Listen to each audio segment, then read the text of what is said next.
Hi, Mike. How are you? How's Very things? well. You good? A bit sneezy, A bit sneezy. but it's nearly gone, so Yeah, should be okay. that's all right.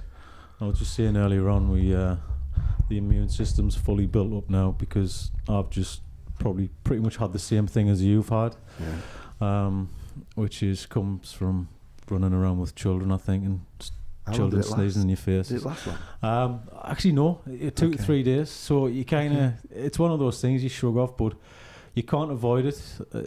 I've kind of, when people are around you, like, oh, keep your distance, which I tend to do as well, which you can't avoid these things. You're going to get it anyway. So just get it done, get it out of the way, and hopefully you'll be all right for the next 3 months. Yeah. But thank you very much. It's a pleasure to sit down and actually speak to you for a long form conversation, because we've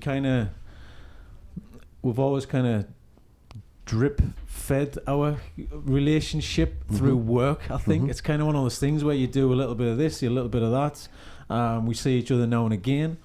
I saw you walking out of a podcast, which I was actually just going in to do my first one with Jenny Todd.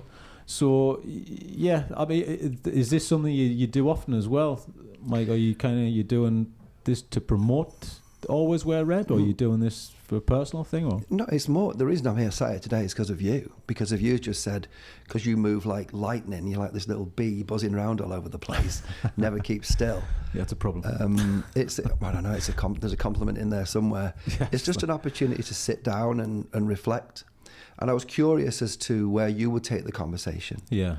Because you're a guy who, in my opinion, has proved himself largely through his work, which isn't words, it's images. So I was intrigued to listen to you. Yeah. That's the thing, you never hear from people. You do a lot of work for clients and things like that. You don't hear a direct feedback as well, but it's obviously on a personal level as well, because we've kind of known each other through many commissions over the years, from your former agencies to what we did with Always Wear Red on the Kes project, which has been it's one of those things I wanted to sit down and talk about. So this is one of the main things.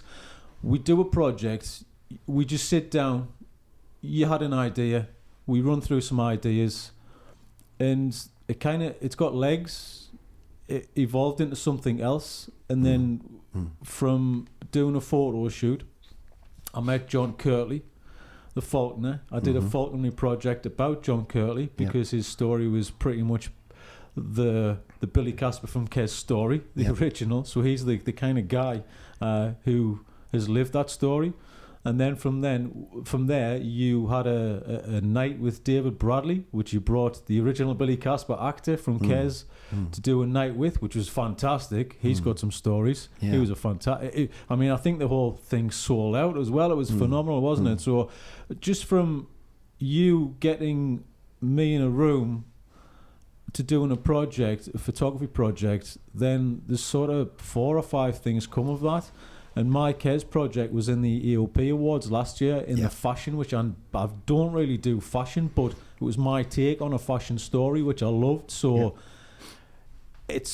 I like this kind of thing. This to me is what it's all about, is how one little chance meeting can go somewhere where you didn't expect it to go. And it's always that thing about, I don't really like to say, I say yes to everything, the yes man that made a film about it, but if you just go, all right, okay, yeah, that sounds interesting, I'm up for that. And because I'm always up for interesting things, to do interesting things. So I'm so pleased that you got us in the same room at that time, because there's probably 3 or 4 projects come from that. Yeah. I've had John Kirtley on the podcast. We've talked about his education program that he's doing with the kids through falconry. There's so much that has come from that chance, that sitting down with yourself to talk about a photo shoot to promote your brand. Well, it's credit to you. I mean, you were kind enough to meet me on a Saturday morning. We hadn't seen each other for maybe 5 years at that point. But just a couple of weeks before, the full story, as I think you know, is I was walking through Biker, and a lad was walking towards me carrying something. I didn't know what it was.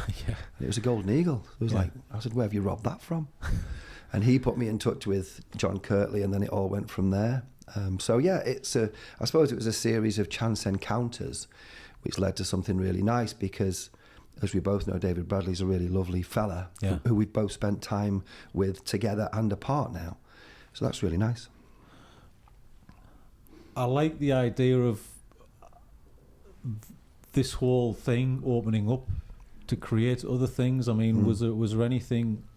Did you have that idea to begin with? Did you think, oh, actually, this could work for this? Did you have was there any kind of premeditated idea? Was there any agenda before you went into it, or just, I've got a good idea and I want to do the photography lookbook about based on the film Kes? It was nothing more than my mind was taken back to, I mean, the film was made in 1969. I was born in 1968. So I kind of grew up with the film. I think it was probably imposed on us at school, I think, you know. Yeah, it was Kessel for Near, wasn't it? The book. Yeah. And then, but to answer your question, no, I mean, it was as simple as I was in biker and a lad was walking towards me carrying a golden eagle. He helped me get in touch with John Kirtley, and a daft question I asked John, of course, was, have you seen the film Kes? And that's when he lifted his shirt up and showed me David Bradley as a child tattooed on his tummy, I think. Yeah.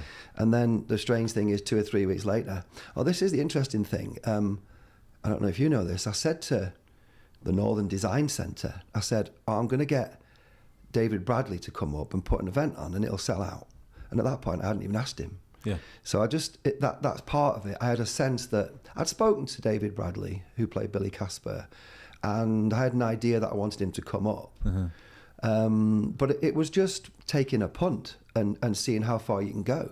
Because if you want to do a homage, which is what I wanted to do to answer your question, actually, a photography homage to the film, to kind of update it 50 years later, because it is 50 years later.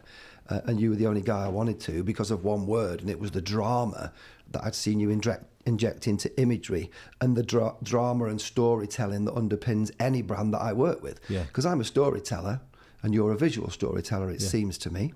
And that was the thing that brought us together.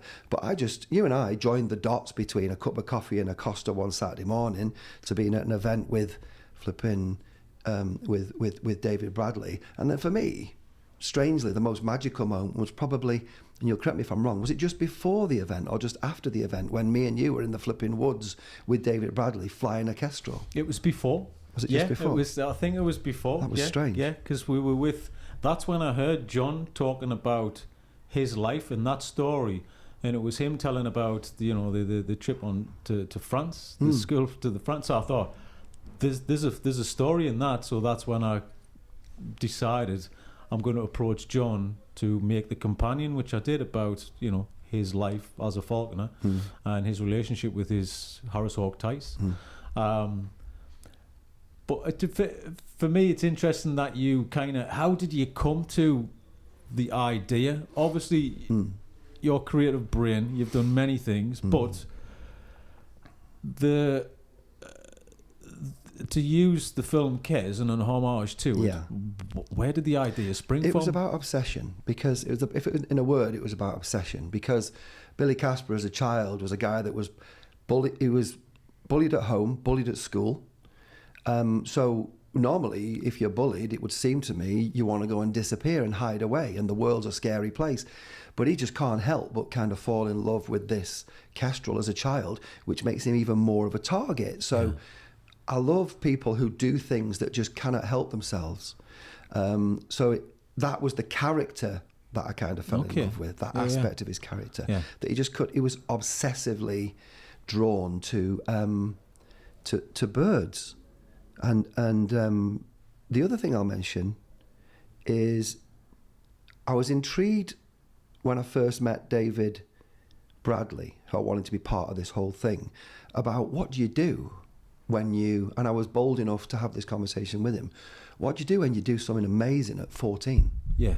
When you win a BAFTA at 14, working with one of the most prolific filmmakers ever in Ken Loach, and it's normally about the 4th or 5th most famous British film even today. I asked David that question, about what do you do after you've peaked, and he said something really lovely along the lines of, you enjoy the music, it's a bit like he compared it to when you make an amazing piece of music. It's not just the making of that music, it's the listening to that music for years and generations. So he's just enjoying the echo of what he did as a 14-year-old now. It's good that he's got that mindset, because not many people will have that mindset, especially, you know, obviously you look at actors and you look at child actors, and that's a tough gig. That's a very tough gig, especially if you peak at a certain level. You know, you hear albums coming out. I've had this conversation a load of times with many different people. A band comes out with the first album and it's just skyrockets to the top of the charts. Everybody loves it and you're all over the place. Now, the difficult second album, that's pretty much an actor's career, isn't it? It's the difficult second movie. Because when you've peaked, where do you go from there?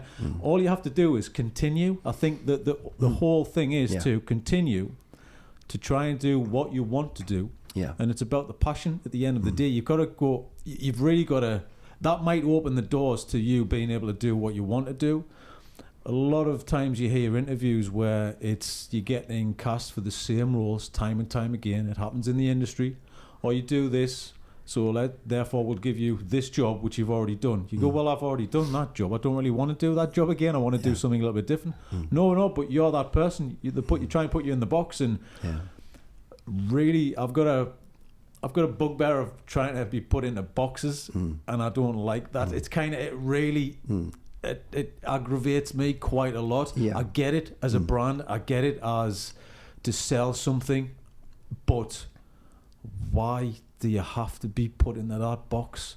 And it's you've got to fight your way out of that box as well if you get put into the box. And it's a tricky thing. I mean, this discussion could go on forever and ever about this, but the person who's doing it, the artist, kind of wants to do something different all the time, and I understand that. Not too far away from what you're already doing, but you want to change it a little bit. You want to kind of redesign. You want to kind of change the approach. You want to do something different, because that's what life's about, isn't it? About variation. Well, if you say, what's your favourite song? Well, what mood am I in? What's your favourite band? Well, what mood am I in? It's kind of, you can't say one thing. What's your favourite movie? Well, let's start with the top 10. Is it going to be a comedy, drama? Is it we can talk all day about this. So if we've tiptoed onto the subject of creativity, it's such a big subject for me. Because for years I ran creative agencies, but I don't think I was being creative. Personally, I was being an MD of a group of 20 to 30 people who were creating things. But the relationship with creativity and money can be corrosive. It can be confining. You know, I've said on projects with you, you're always a strange person to work with, because you'd listen. I mean, that was a compliment, by the way. That's good. I'm all in. But it seemed to me you'd listen to the brief, not say much, and then kind of do what you thought was best within the constraints of and respecting where you thought I wanted to go. But surely it's your job to do a better job as a photographer than me as a brief creator. And I think that brief creators, or in other words, clients, can forget that sometimes. Well, it's tough. I've had conference calls where people they want to know what they're going to get before you've actually done it. And you don't want to go, well, you're going to get this image here. Well, that's another company's brand. That's another company's thing. Why would you want the same as this company? Because you're a different company, so you want your own brand. It's along the lines, this is where we're kind of going to go, but I'm going to create something a little bit different for the first time, because I'm excited about creating something new for the first time. And that's what you want to do. It's possibly along the lines, but there's branches to this thing. You can go off here, there, and you've got it's a creative collaboration as well. You've got to, for me, the perfect thing, back onto your point, was giving me a brief, letting me just have the freedom, which is perfect. This is a photographer's dream, is to kind of just go with it, and to turn around and go, yeah, I'm doing this, and you go, yeah, okay, Dan. It's one of those, a kind of little, all right, I'm giving you the space to kind of be free, you know. Do you remember allotment? I do remember allotments. It's filed away in our brains. We haven't primed this, so if we've forgotten allotment, we've forgotten allotment. But basically, in my memory, I love that shoe. Well, it was an old guy he died shortly after. Yeah, he did, didn't he? And but I didn't know really what was going on, other than I wanted to show our work. Or was it your concept? It may have been your. I can't remember. No, it was your concept, and it was to show your work displayed in an allotment. So it's kind of bringing these two worlds. It's a lovely natural environment, and to kind of showcase the work. So I think we photographed the work in the environment. And it was this old guy's world. I think that's what I remember, because the old fella, I can't remember his name, would hold up some of our work. Mm-hmm. And I think I just thought that there was lots of, maybe there was a metaphor for growth. I don't even know. But it was way back, I don't know, 2000 and something, wasn't it? Yeah. Late but it was 2000s. an interesting way of doing something, though. It's kind of, for me, it's that art. What does it mean to you? Well, it was just a nice idea, and I wanted to display our work in a different way.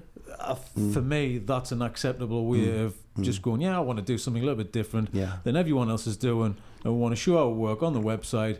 And we're going to do it in an allotment with a guy who runs an allotment, and he's going to hold up some pieces of work. We'll drop some in the plant pots, and it's just an interesting way of showcasing the work. For me, that's all it should be. It became about love, I think, because this fella, he just loved being there. Oh, yeah. I think we got him a bottle of whiskey or something. And that's He's a lovely guy, though. He's fantastic. Yeah, it's all he wanted. So it was about love. We loved what we did, and he loved what he did, and that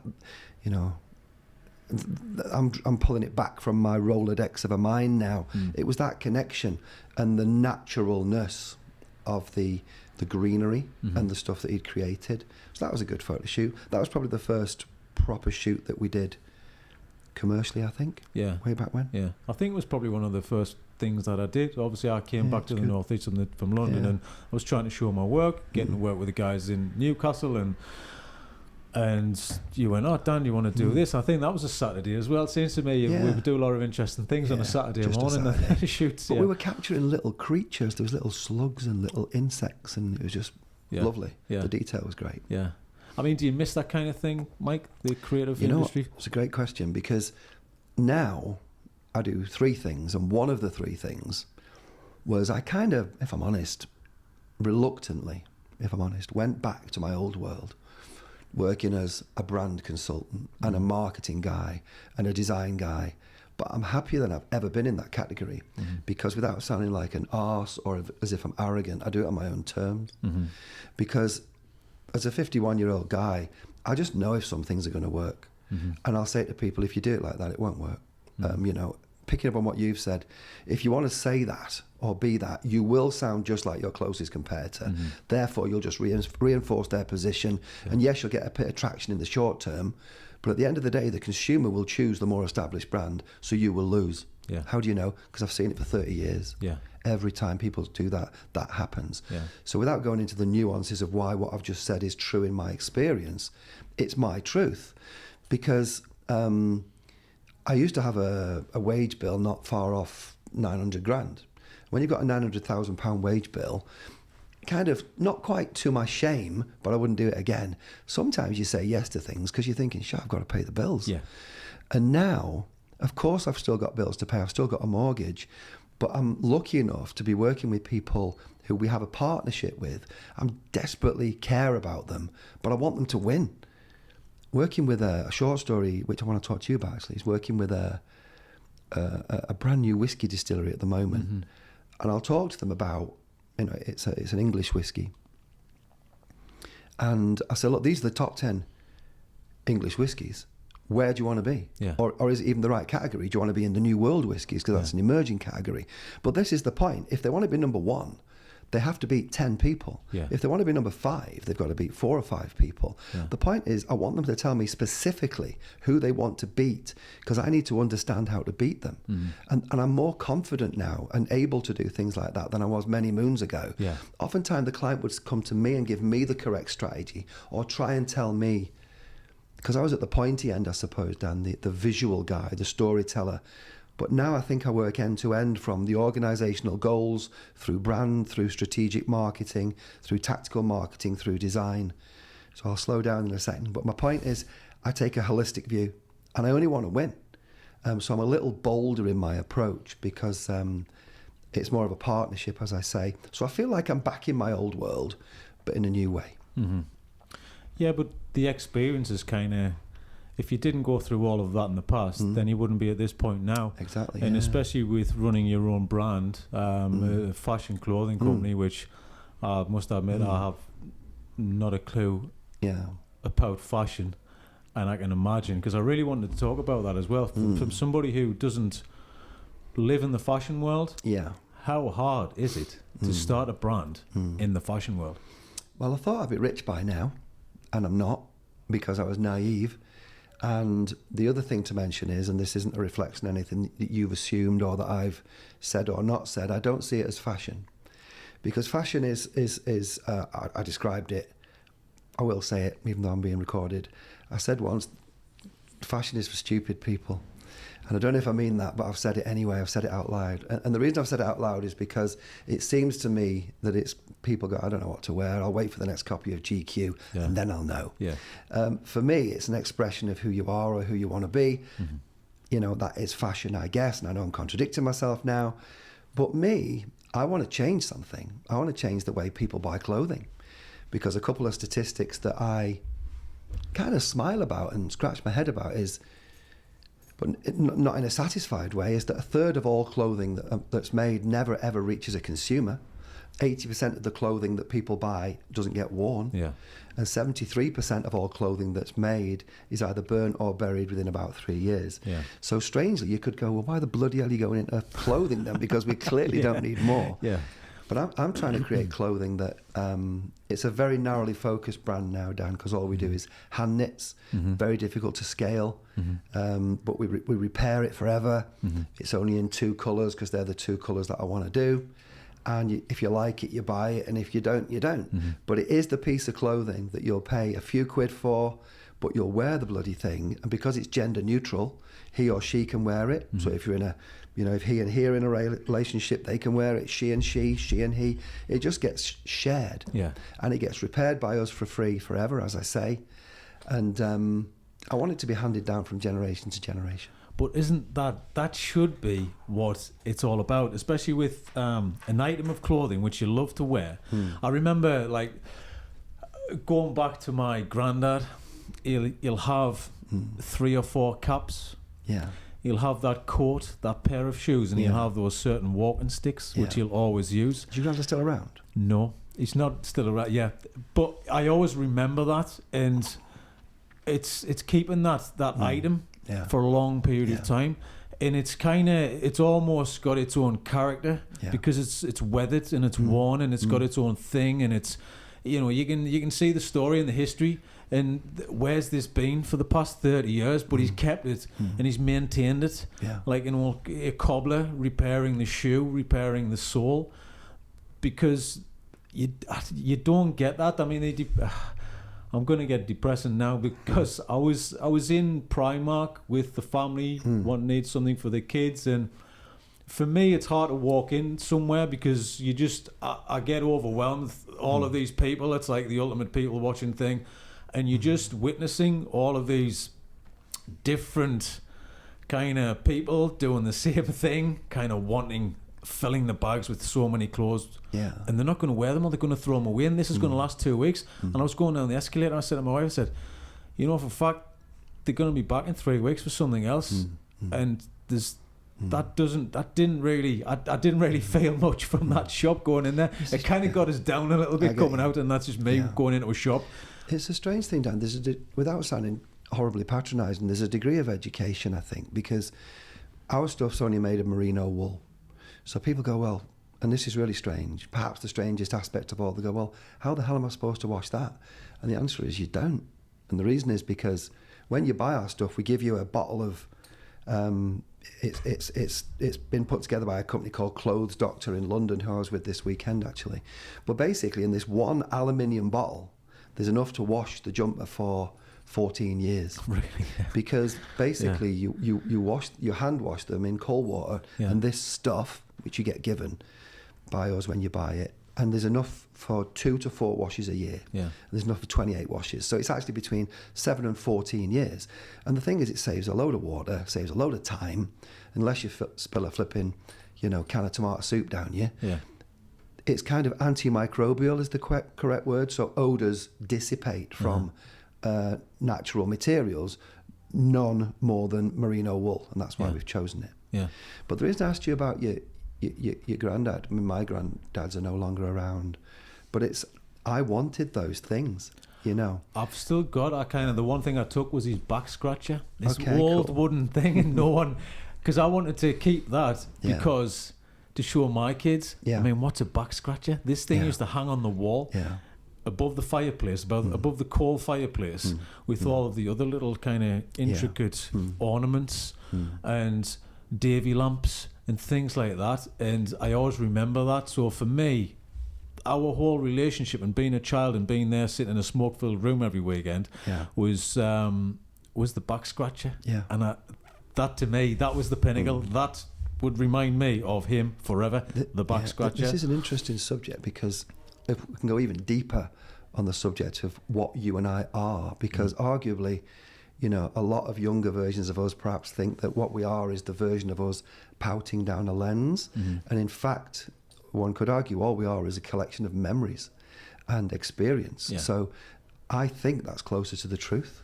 And our appearance externally, the thing that sadly people get most hung up about, is of least importance. Not least because as you get older, that's the thing that goes away, but the memories don't. I think there's something very important there. And because one of these days, you know, this 1,000 months thing that I go on about, 1,000 months is about as long as we get, because it's 83 years and 4 months, okay?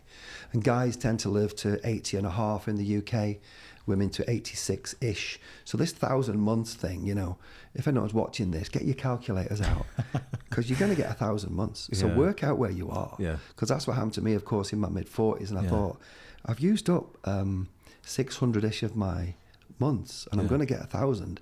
Am I happy continuing in this way? And I decided no. So I closed the agencies almost immediately. So that was something that gave me a bit of a kick up the bum. But sorry, the subject I was on was memories, wasn't it? And I like the fact that memories define us in a much more interesting way than just our external appearance, I think. It's fascinating. I want to kind of just jump back to what you've just been talking about as well, Mike, because obviously you're perfect for this podcast. It's called Overthinker. Clearly, you've been doing a lot of that, and the build up to even the blog, the 50 odd. That's correct. Right, that's right. And thinking about the 1,000 months and making a massive dramatic change to your life, especially to a career, because people are so frightened about even stepping into the career they want to do. But imagine being into the career, being successful, going down a perfectly good route, which will form the rest of your years, which you thought when you started the path. And then all of a sudden going, actually, something's creeping into my head. I'm thinking about this more and more, and I'm actually going to change this.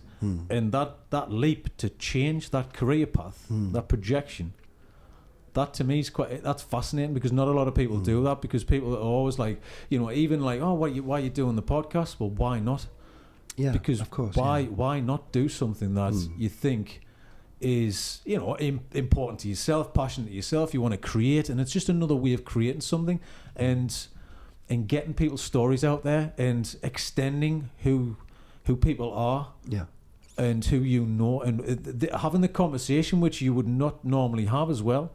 We wouldn't sit down in front of each other and just have a long form conversation. It would probably be over a meeting about some work, and we'd maybe touch on personal subjects and issues, and we wouldn't get to that point.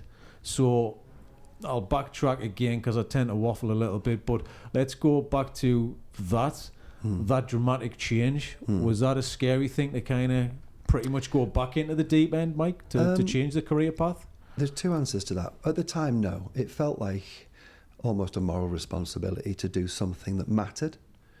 That's an important sense to me, you know, a moral responsibility to do something that matters, because we're only here once. And I didn't, I'll be completely honest, I don't think I've said this on a podcast before, but some of the people that I was employing at that time, I didn't like them. I didn't like their values. They were different than mine. We were making money, but I thought, how did I get here? Because the trajectory that we were on was not right for me as a person inside.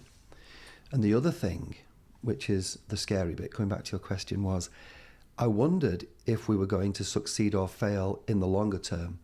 So in some ways, people have said it was kind of brave of me to stop doing what I did, but it might actually have been very cowardly instead.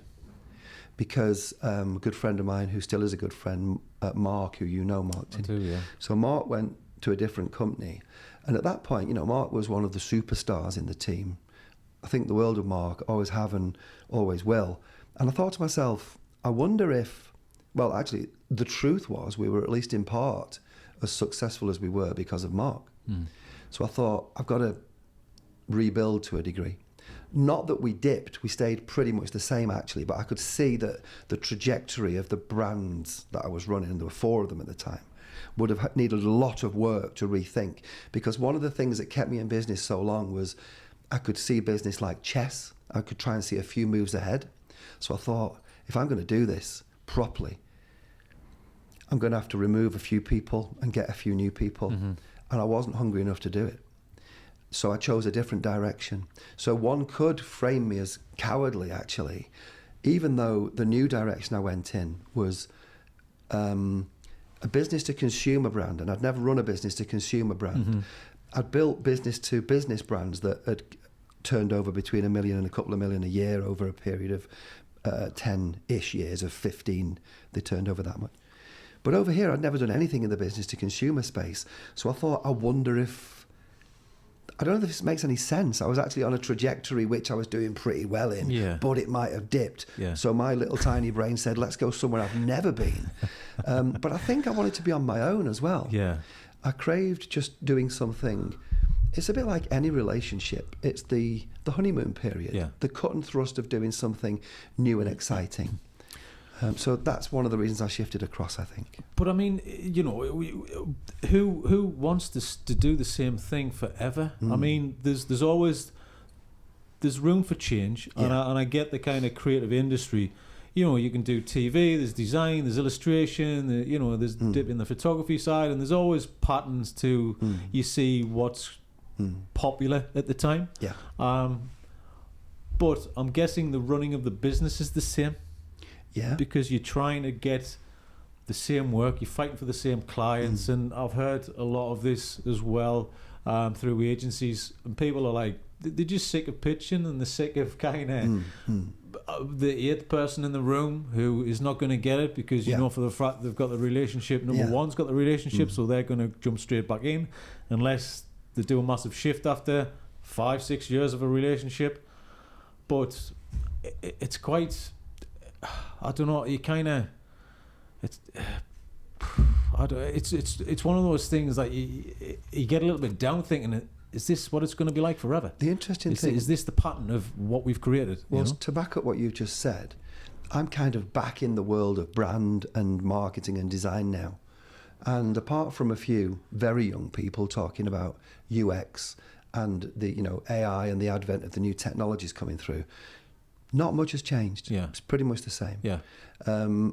I'll tell you the one thing which I would advise anybody in the space of, I'll be bold enough to even say photography, anything creative, be it design, photography, marketing, brand. The one thing that has always made me strongest in any category I've worked in is simply get an opinion.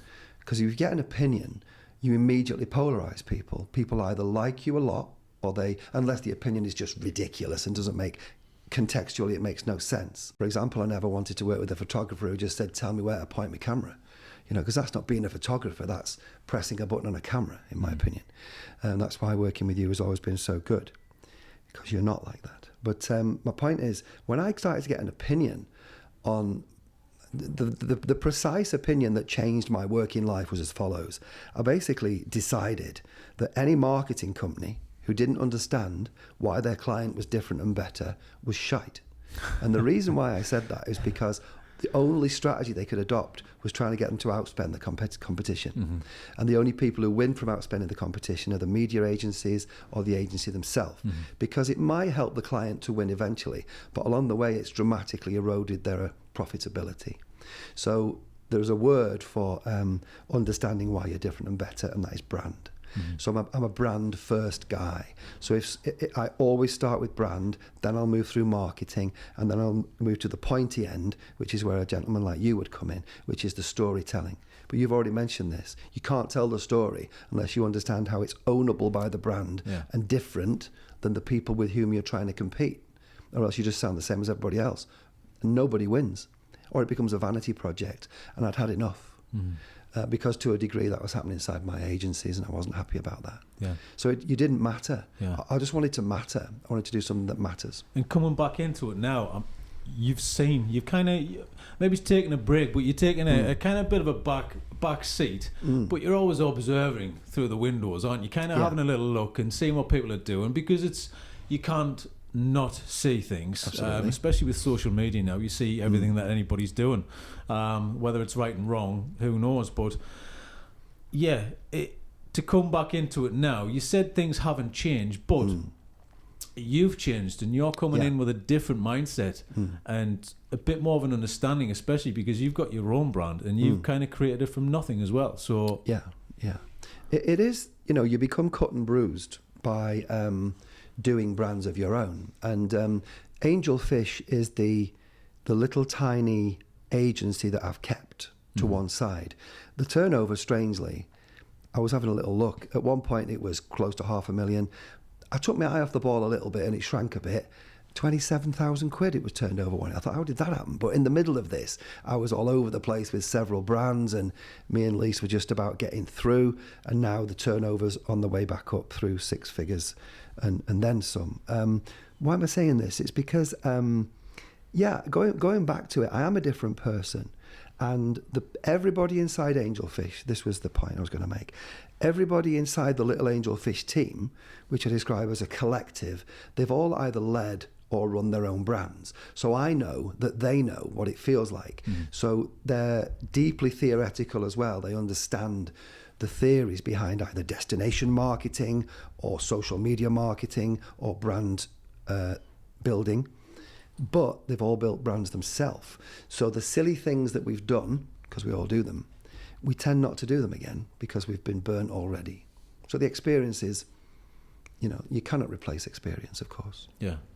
And do you think that not being there, obviously 100% all in, that has an effect, a massive effect on companies? I mean, do you feel you can sort of spin plates at the same level in each company, or do you feel you've got to be all in on one single company? Because I've heard this a lot as well. Yeah. You've got to be there 100% all of the time to build that brand, to get it there, to sleepless nights and all that kind of stuff just on one, or can you do it over a lot of various companies? Business people can do it, so I'm not saying that you can't. I wanted to know your opinion on that. My opinion is based on experience, and it's based on my experience as a 49, 50-year-old guy. Because basically I run three, they've turned into businesses actually, 50 odd, as I refer to it as a publishing, copywriting business now, because a few thousand people, about 10,000 people, follow this little story that I write every day. I write a story every day for 10 years. From my 50th birthday, I decided I'd just write, I called it What the World Looks Like to Me From Here. So it's just a test for me, if I could write something compelling enough that people might want to read it. Now that's my publishing company, and I get compelled every day to write something, and people follow it. I'll come back to your question in a second. I'm just going to lay out the dots. Okay, so the second thing is creating products from nothing that people I've never met might want to buy. That's my second challenge, and it's called Always Wear Red. And the third challenge is called Angelfish, and that's building relationships with people so that I go into their businesses and at the side of them, or sometimes ahead of them, tell them where to take their own business, and they pay me to do that. Now, the reason, this question about all in, 2 years ago, I decided to go all in on Always Wear Red, because I'd read what you'd read, which was if you're going to do something, do it properly or not at all. It started to affect my decision making and my grumpiness in ways that I never anticipated, because my decision making became urgent and irrational and wrong because I had nowhere else to go. And was it more? Is this kind of more like a tunnel vision where you get too consumed with one thing and you need to kind of just branch out and experience other things in life for this to help the business at the time? It's not as considered as your response. It was probably desperation. Yeah. Because when you're doing one thing, it has to work. Yeah. So I was making bad decisions. And sorry, Mike, as well, because I want to jump in, because I forget these things as soon. That's why I kind of rudely interrupt people, because I forget things so easily. But yeah, I mean, that has a massive effect on personal life as well. I was grumpy. And your attitude on a daily basis. And then when you get overconsumed with something, pushing too much. Absolutely. Is that a problem as well? Because I think pushing too much and going too all in, was that a deep effect on Always Wear Red with doing that? Because brand building by definition takes time, because you can't tell someone to fall in love with a brand. You know, try it with a girl or a boy, walk up to her in a bar. You will fall in love. You know, it's never worked for me. Yeah. So you can't do that with a brand. You have to create something compelling and motivating and interesting, and that takes time. Yeah. I've always said, you know, when people have said to me, how do I get people to be interested in my brand? Be interesting. Yeah. I know it's an off-the-shelf response and a silly response, borderline, but it's true. But to come back to your question, when I was doing just Always Wear Red, and it only lasted for 3 or 4 months, I kind of ramped the other things down. That was when the turnover of Angelfish plummeted. I walked away from 3 clients. I was too desperate to make the one thing work that it didn't work for me. The important thing there was it didn't work for me. It might work for someone else, but I just was not able to make considered decisions. As soon as I got back into the world of Angelfish, and it took me about a year to get back in on my terms, earn some money, really help people so it made sense. All of a sudden, I could make better decisions about Always Wear Red, because it wasn't like I'd open my eyes in the morning. It was like, oh my God, I have to work out what to do. Today, at this, 5 o'clock in the morning, because we're up early, and I know you are as well, some of the times I've met you in the mornings, but it took the pressure off. And it made me, and I apologise, I'm repeating myself, the way I made decisions was much better because I'd taken the pressure off myself. I just put too much pressure on myself doing one thing. Is that not the creative mind as a whole, though? Because I find creative people, they kind of all in on that kind of, I need to create, and the brain tries to take over, and they try to push them into a corner, and I should be doing this, I should be doing that, why am I not doing this, why isn't this good enough? And I feel a lot of creative people are like that. They don't sit back and think methodical. If I do this step to this step to this step, then I'll get the outcome over here. But if someone gave me a book, that book you've just described, even though you weren't describing a book, I'm gonna turn it into a book, and it's gonna cost me, let's say, 150,000 quid. So I'll scrape together, I don't know where that figure came from, by the way, but it's a huge amount of money. But you've just said you didn't, but I'm going to pretend you did. It's a book that tells you how to do it. Yeah. And I know I'm hijacking the conversation a little bit. I don't want to know how to do it. I want to find out how to do it, because I get turned on by being pioneering. And by definition, if I'm pioneering, no one's done it quite this way before. And that's happened with Always Wear Red, because what I'm trying to do with knitwear, because I've just actually gone into the hand knit category, it's really hard to scale, as I mentioned before. It's a ridiculous category to be in, because the direct costs are so high, and because many of the knitters, the quality control is hard, because you're not pressing a button on a machine. It's a human being's every stitch, click, click, click. Yeah. But I love that. Yeah. So I make it hard on myself, almost on purpose. I go places where other people don't go. But interestingly, maybe to rebalance that, Angelfish has become a safer place for me, because I'm basing recommendations I make and decisions I make and support that I give on 30 odd years of experience now, and working with some exceptional people. So generally it goes very well. So I'm playing safer over here and having a little adventure over here. Okay. And make no mistakes, this pays for this at the moment. I don't know where the tipping point's going to come, or even if the tipping point's going to come with Always Wear Red, but we'll see. Yeah.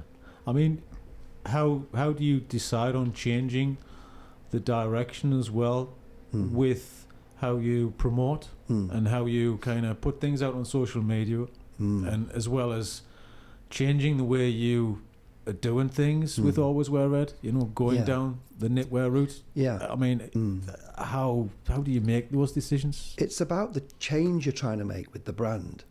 There's a lot of me in the brand, and I'll talk about that now. But are you influenced by anything, though, Mike? Is there anything that you see? You go, actually, yeah, I'm going down this route, or maybe let's attract, maybe just go for the younger audience, or maybe are you bothered about that? Does it matter? that kind of thing is a commercial consideration, I suppose. But I'm actually more considerate of social changes. Yeah.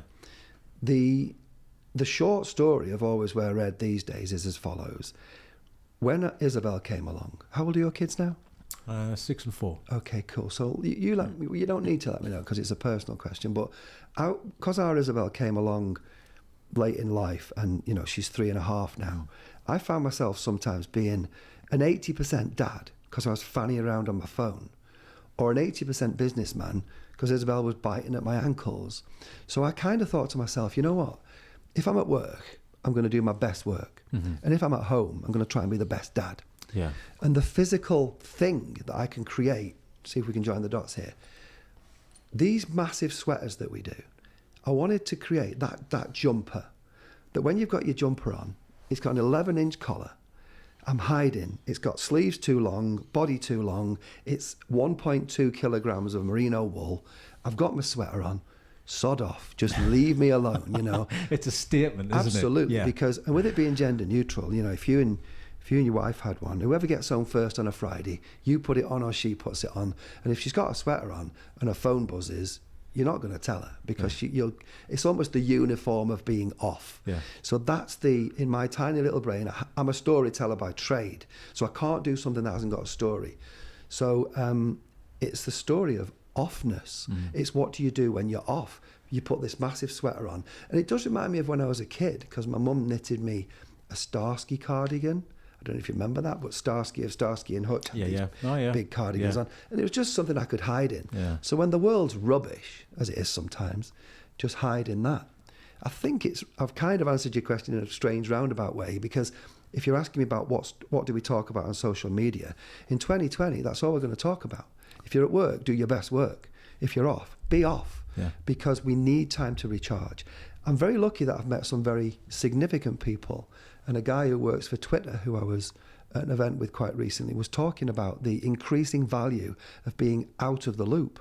And this is the guy at Twitter. Because if we're constantly trying to be in the loop, we're just tired. So we're never performing at our top level. Well, it's very similar to the bosses in Facebook. Don't let the kids on Facebook. Yeah. And have you've got to control that kind of thing. I think so. And it is strange that they're saying that, but everybody's so consumed with social media every day.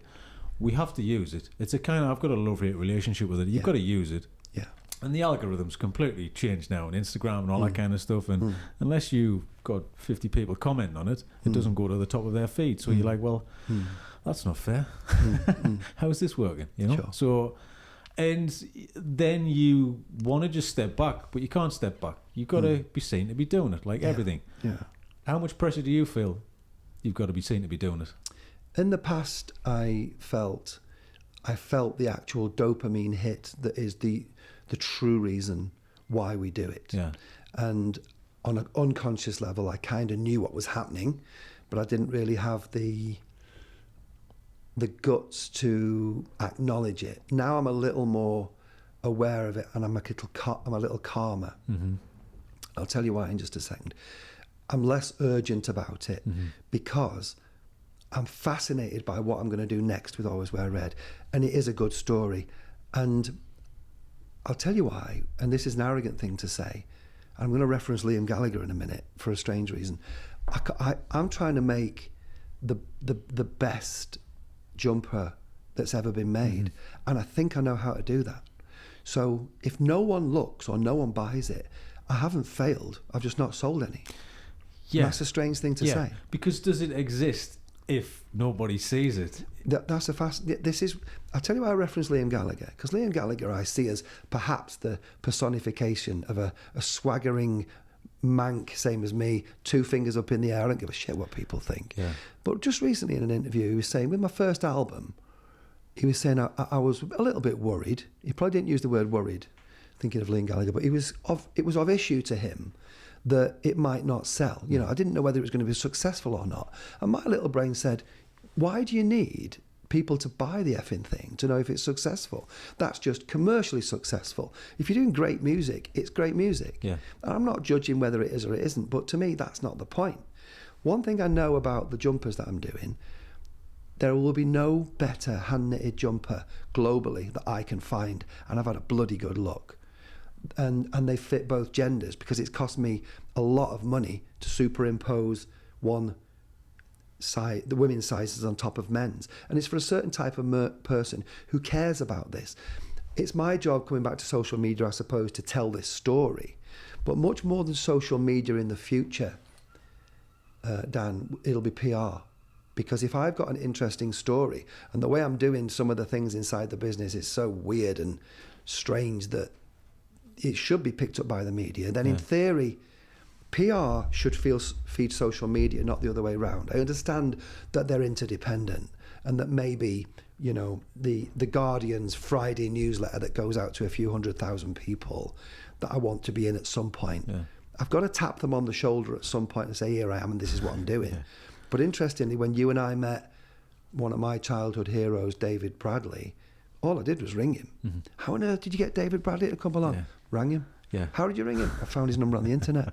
It's no big deal because he was either going to say yes or no. Yeah. So it's just, you touched on something earlier. You didn't use these exact words. I'm just keeping moving forward. Yeah. That's all I'm doing. And I'm refining all the time and getting better all the time. And yes, I'm telling my story, but I can't legislate whether the right person's going to see it on the right day. Yeah. Always We're Red is owned 92% by me, 8% by Ralph Little. Uh-huh. Because Ralph Little, I met outside of a pub. I wanted to go for a wee. He held my dog while I went for a wee, came back, told him about the business, and he ended up as a shareholder. I mean, that's a fascinating story in itself, because what's the odds on that happening? Well, the odds on me meeting him are maybe X many million to one. Yeah. Then, but if the thing is, if you didn't have that conversation with him, and didn't talk about that, not because you were pushing, just because you were going, actually, we got onto this subject and you talked about this, and then he went, actually, I'm interested, and then you came together because you decided to open your mouth and have that conversation.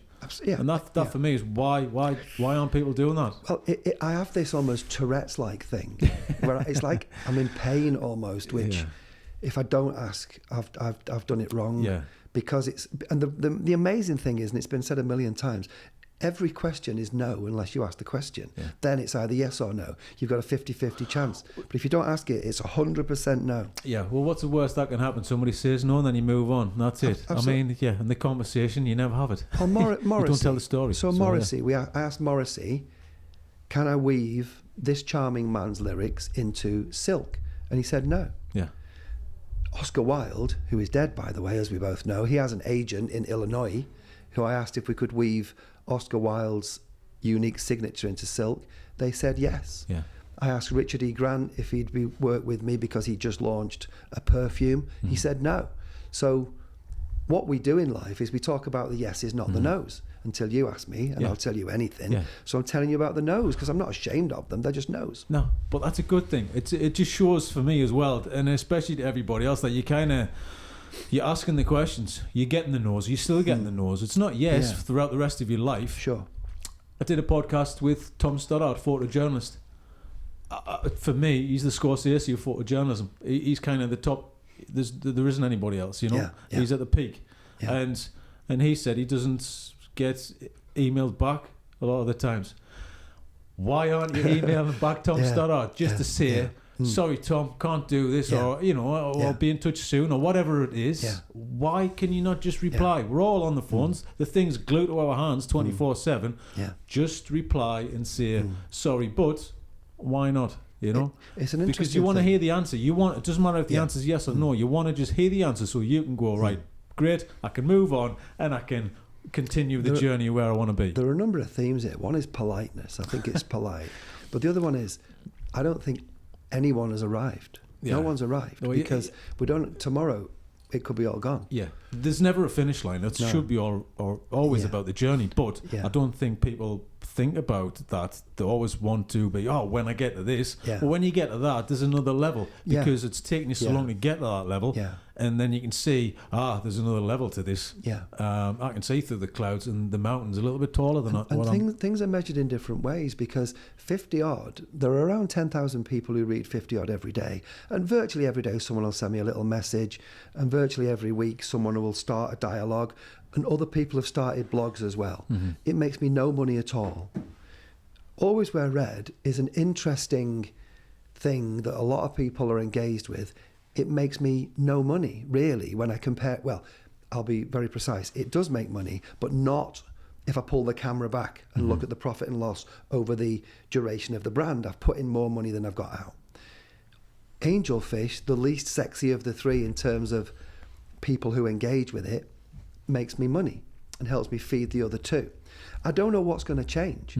I have to be bloody good in the Angelfish world, of course, or I wouldn't be successful there, to allow me to do the other two things. People are talking to me now about publishing aspects of 50 odd, because I'm a year and a half in, so that's 500 or 600 stories, 500 and something stories. Each one's, about half a side of A4, so that's a lot of stuff. But what's my point here? I don't know. If you're talking about commercial success, only one of the three things that I'm doing even makes sense. Yeah. But I feel I've got a strange responsibility, without sounding too weird, to the people who follow me on 50 odd, because they're going, what's he going to flip in waffle on about today?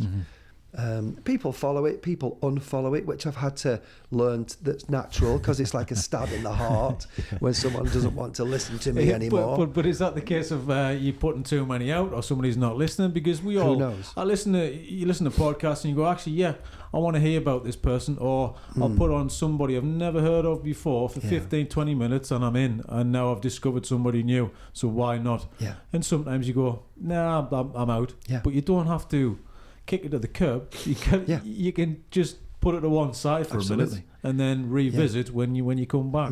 Because I think if you kind of all in all the time on everything, you get a bit bored with it, So yeah, it's interesting though, because I've got friends who, I'll mention something about tribes in a second. When I moved into my newer life, which was, I said to my closest friends at the time, Dan, I said, I'm just going to close this business down, what is making me this money, and do this thing I've never done before, which is going to cost me nearly 6 figures to do. And they're like, what's wrong with you? Tumbleweed. What is wrong with you? So I had to find new people who were of a similar mindset to me, or else I would not have lasted. I definitely wouldn't have lasted. Are you happier now then? As a person, definitely. And it's because of a simple question. It's because, and Isabel won't agree with me, I'm sure, at 3.5, she's fine. But at 14, 15, she might not. And the simple question was, do I want my daughter to see a guy who's making a few quid but doesn't really know why he's doing it? He's bored to death and has no pride.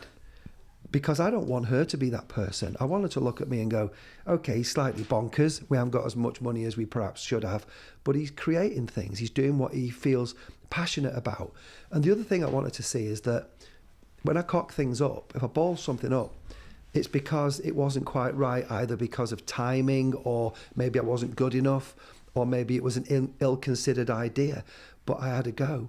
And I don't fail in everything, but I don't succeed in everything either.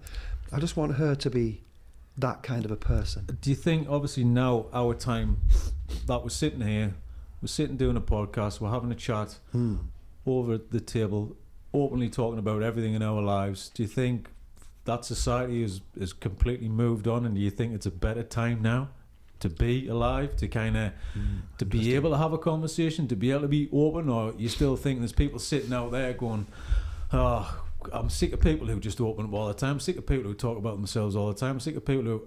For me, I think it's a good thing. The podcast generation, or this format, I think is great.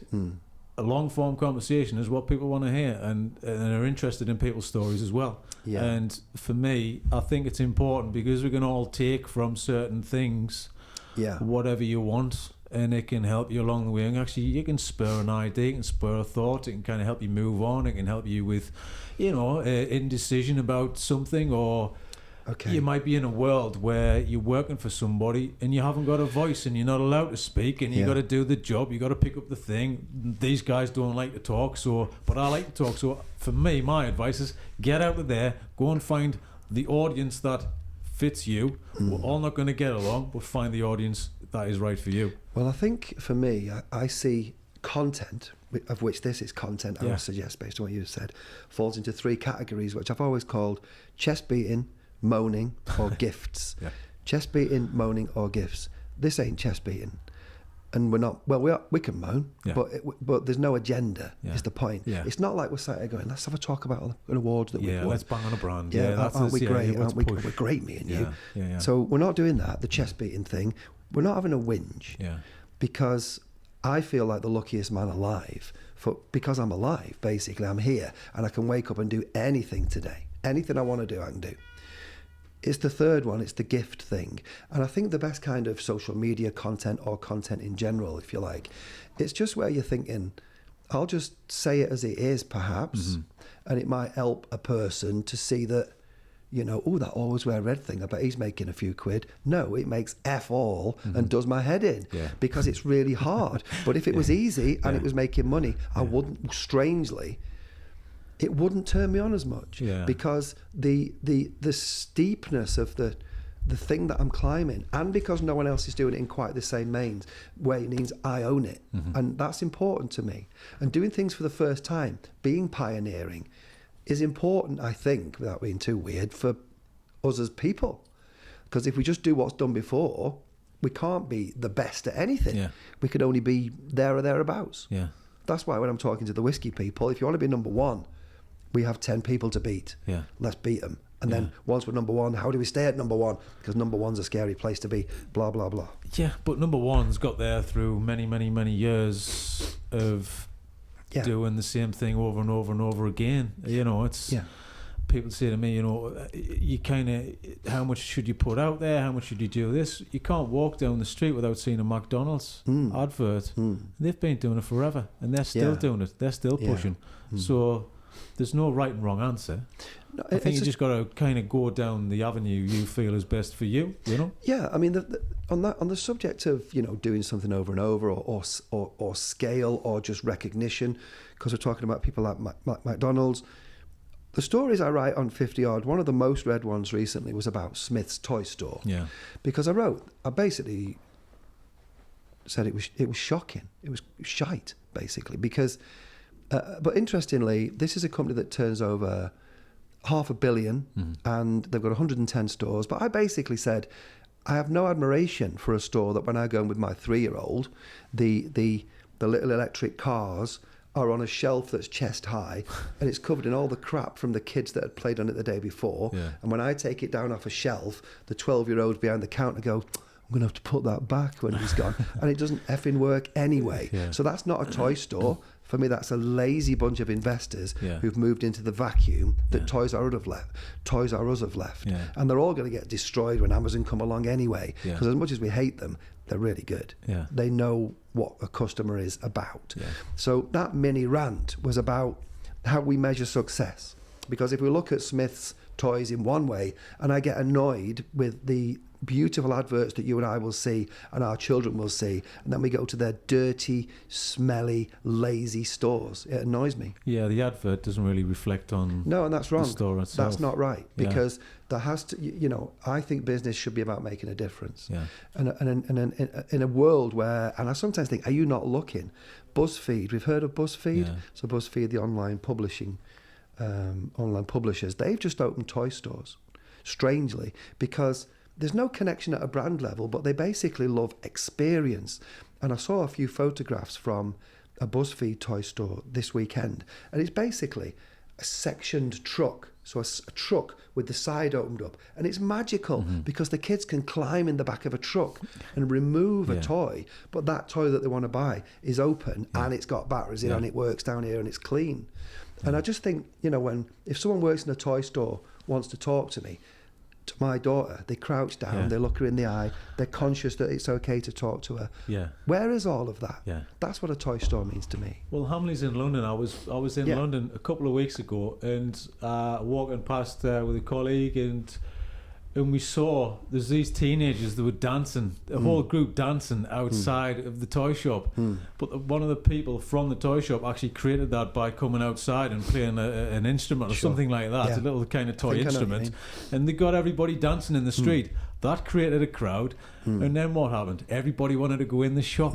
You know, so it's the experience, they're creating the experience, and they're looking to stand out. You know, it's sort of every time you see the shop, you just think of the film Big. You know, you think of dancing on the piano mat and that experience. And I think it's the interactive and the inner child, which everybody has. We all want to go in and play with the toys as well. Want to push that button, and it's getting people through the doors, and they're still doing it. They're still there. So why can't a big high street chain still be there? This bit of our conversation came from talking about social media content, and in my little brain I'm saying you're either moaning or you're saying aren't I great, chest beating, or you're trying to say stuff which might inspire other people to do things. In this third category, I think most of the time all we should say is I'm not going to tell you what to do other than just be who you are, because we're at our most creative when we're born, and we almost get beaten out of us because we get judged at 3, 4, 5, you know, either this is too big or that's too small, or it's wrong. Yeah, but I think it's as well as it's that pressure as well of kind of saying, oh, there's that group over there, they're all wearing the Nike trainers. I've got to buy those Nike trainers. I want to fit into that group, and the pressure of having to join that group, and then that carries on. Everyone talks about school life. It was 5 years. You know, move on. It wasn't a big time period in your life, so let's not go. Oh, when he was at school, I was a completely different person. I'm different from 5 years ago than I am now, and that's what you need to do. Is you got to keep changing and moving on and growing. So, and that just drives me up the wall as well. It's that kind of mentality and that way of thinking, and you've got to keep moving and changing and adapting, and not look to that group to do that. And I do see a lot of young people, they're doing what they really want to do. Apparently no young person saves anymore. They'll spend it on travel. They'll go, I've got some money, all right, I'm going to go away for 3 months. They're not really bothered about the shiny things. And well, you don't have a house, what about the mortgage? Well, they're not there yet, so they don't have to worry about that. And that's an interesting way of looking at it as well. I mean, the subject we might be tiptoeing towards, which is a big subject, but it sounds quite simple, is owning things. Because we were brought up, or I was brought up, because I'm older than you, as owning things. But, you know, I'm sure my daughter will go, you paid 20 odd grand for a lump of metal on the drive that as soon as you drove it there was then worth 13 grand. So you lost 7 grand driving it home. What is wrong with you? Because I pay 200 quid a month and I can get this card out of my pocket and get in a car in the same way as I could the bikes. What was wrong? And I'll go, that's a fair point. You know? Yeah, it's the biggest waste of money, I think. It's a strange thing. On this planet, but we're in a world, of course, where IKEA rent you furniture now. In some countries, they've just started piloting this. You rent a flat, and it's got IKEA furniture in, and it gets passed around. And it's the same with clothes. I was down in London at the weekend, and in this building, there's a great little company called Higher Street, and largely women at the moment. I think it's an 80-20 split at the moment. They're hiring clothes. You know, that 700 quid dress, it ain't theirs. Yeah. Well, I suppose why should they own it? It's really strange. Yeah, I mean, quality of life is obviously, that's the main thing. I don't know why we kind of get bogged down, and you probably get burnt out by doing the same thing over and over and over again. Yeah. And I saw recently, I think it was actually this morning, about Microsoft and the trial at this 3-day weekend, and the productivity was up, and everyone was happier, and it's a no-brainer. But can you see that rolling out as well, Mike? Is that about quality of life and giving people time to be more happy in their own It's an existence? Interesting one, because a lot of the theme today is you and I talking about, it seems to me, talking about being as happy as we can as often as we can, and which at least in part is caused by us doing what we want to do and feeling important and it matters. What we could do is just work really hard doing a job we hate and getting paid really well for 3 days a week and being off for 4 days a week. So strangely, I don't think anything we've said today is binary. I don't think any one thing is right, because I'm saying hire clothing, and then I'm saying keep one piece of clothing from Always Wear Red forever. I'm not saying either is right. I'm just saying there's room for both. And I think it's the same with anything. And I also think that no person should have one career, and no person's the same. You know what? There was a time in my 20s where I'd do a job and totally switch my brain off just to get the money. Yeah. So I could go out and go bonkers at a weekend, you know. But it's different now. Yeah. So I don't know if it's binary, and neither of us saying that it is. But if your question is about having longer time off, we need to dig deeper probably and go, well, what does off mean? Because I used to pride myself on having very little time off, and this work-life balance thing isn't real because I love my work, but now I'm not sure how I feel about that. Yeah, if you haven't seen anybody for a long time and you see them, the first question out of the mouth is, so have you been busy? And what happens if you turn around and said, nah? Yeah, that's right. Well, it's like, what's wrong with you then? I've been doing enough to, you know, do what I want to do and survive and do my own thing. And you're talking about value as well and what is successful. The first thing I talk about is, I've started a podcast, and I've just done a personal project. I did a Diablo project, and now I've doing a project about these leathercraft makers, and I'm talking about that before I'm talking about the commercial work that I've been doing. That kind of thing, that's the reason why I started to do the commercial work and get into this world, is because that lights my fire. That's what keeps me motivated and going. And that's the first thing I want to talk about when I walk in a room. I'm busy. I'm always busy. There's never enough hours in the day, but I'm busy doing what you want the question, what you want the answer to be from the question, or are you just wanting something that I want to talk about? Do you want to hear that or not, you know? The more people I meet and the more places I go, I think the more frightened I get, really, about how short our time here actually is. Strangely, that's not actually a negative comment in my mind. It's fearful of, because I'm so influenced by, I'm so hungry for experience, because I was in Copenhagen for the first time this year, and it was so beautiful and simple there, bloody expensive. But the way strangely, a guy who lived there said they tax you not far off 50%. I'll stand corrected. But they also pay you £1,000 a month to go to university. Okay. And that's the connection. So they have a lot more engaged students, but you get battered if you opt for tax. But he was saying, one of his relatives got cancer recently, and the government were giving many thousands of, I can't remember the currency, per month to this person who had a period of great sadness. And it was kind of different than here. But as I get open to more influences, I think, my goodness, I know so little. I think I know more the more I do, but the more I do, the less I know. And interestingly, that saying, when I heard it as a younger man, the more I know, I can't remember it, the more I see or the less I know. I never understood that. But I'm starting to understand that now. The more influenced I get by new people and countries and travel, I think, gosh, there's a lot going on out there. And I get, do I get worried? Not worried. I think, how should I prioritise? But the path I'm on, this is me having a row with myself now, the path I'm on is fine. I'm happy doing what I'm doing, with the 50-odd thing and the Always Wear Red thing and an Angelfish. It's fine. Yeah. I think. Well, Mike, that's a perfect end. So can you tell everybody your social media handles? I know we've been ranting on about social media, but this is how people find people now. So let's put it all out there and tell everybody where they can find you. The best way, I'll mention a non-commercial one. So it's 50-odd I'm going to mention, okay? I'll just mention that because it's the number 50, just the word odd.co.uk. 50odd.co.uk is the way to find me, because every day I write a story about the world, what the world looks like to me from here. So that's the way to keep up with how I am.